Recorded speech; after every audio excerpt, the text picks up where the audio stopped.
Okay, I like this one. It should be in the front. I'm glad I found it. One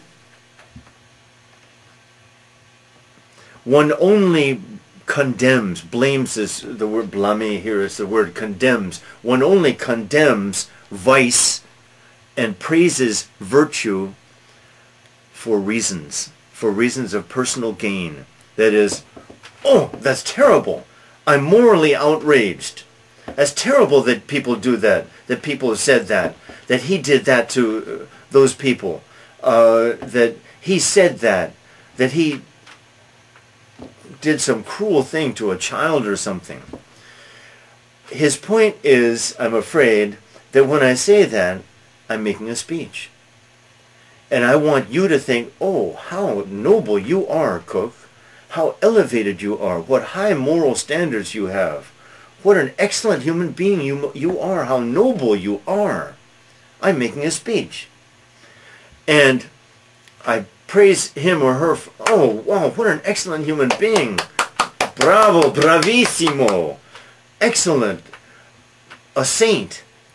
Well, part of me is saying, appreciate that I have the ability to discern what a saint is. And I value that. I'm a moral person. I'm a noble and good person. You can tell by my opinions. I like this and condemn that. I must be a very noble person. And that's certainly what I want you to think when I make these inspired speeches. Vanity, masks, play acting. Is it all vanity? No. Unfortunately, though, it's impossible to tell where the sincere feelings end and the vanity begins. It's impossible to draw a line and say 50%, 30%, 70-30, 50-50, 80-20. You can't do it. Not only that, but it's changing all the time. Not only that, it has changed during the time that I have made my little speech. It has changed even in that time, because when I finish making my little speech, my feelings are different, my thoughts are different. I no longer have the same feelings or thoughts that I had when I started my speech. All this La Rochefoucauld knows well, and Swift knows well too, though they didn't talk about it much. But consider this and see if you agree. But I don't see how you can disagree. It's impossible. We in the West refer to some very sharp people, I think, refer to the demon consciousness. I'll give you an example from Nietzsche. Nietzsche, who was arguably the sharpest of psychologists. By the way, La Rochefoucauld was a hero of Nietzsche's. Nietzsche's whole training, more than classical, was French. More than Greek classical. He was a Greek scholar. But his values, his insight, were based much more on people like La Rochefoucauld than on Plato and Sophocles and the great Greeks. And the Greeks were worthy of these guys too. I don't want to get into a contest here. These are two of the highest, most intelligent eras of Western, at least, human history. And not that everyone living at that time was so intelligent, but there were so many very sharp, very discerning, very insightful people living at the same time in the same place.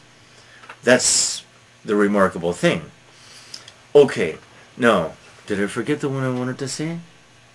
Oh God, I forgot it. Making a speech.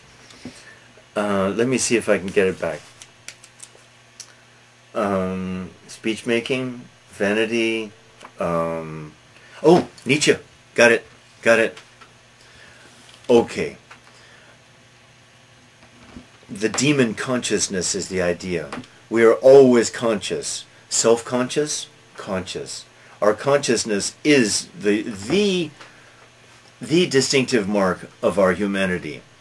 Now, this consciousness, there are levels of it, certainly, but the level that we are at here, La Rochefoucauld, Nietzsche, and even those Greeks, would agree, and I would certainly agree, that as I speak, I watch myself speaking.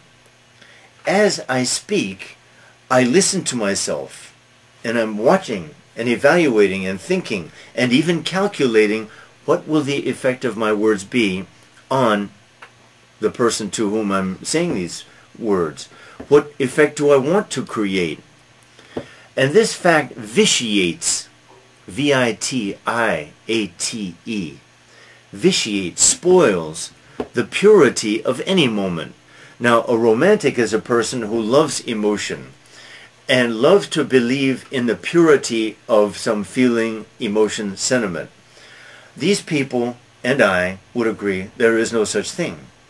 Why? Because of the demon of consciousness.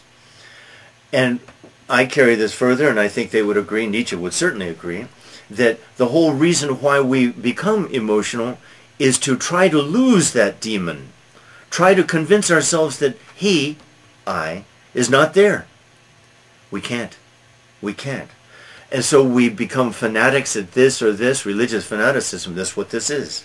It's the attempt to lose that consciousness that I may be wrong, that all statements may be wrong, that we can't know anything, and so I become as emotional as I can in love or in religion or in patriotism to try to lose that demon, try to forget him and believe in the purity of my religious devotion, of my devotion to her, of my devotion to my friend, of my devotion to high ideals.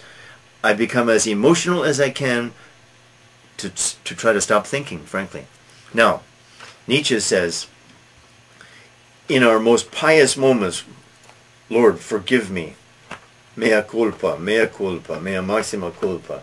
Forgive me. I feel so terrible about what I said or did. I'm watching myself do this, and I'm applauding. Good, Cook. You're a noble person. You must be a very good person. Vitiate, spoil, spoil. What can we do? We can't escape. We make speeches designed to produce some effect, and we can't escape. It's inescapable.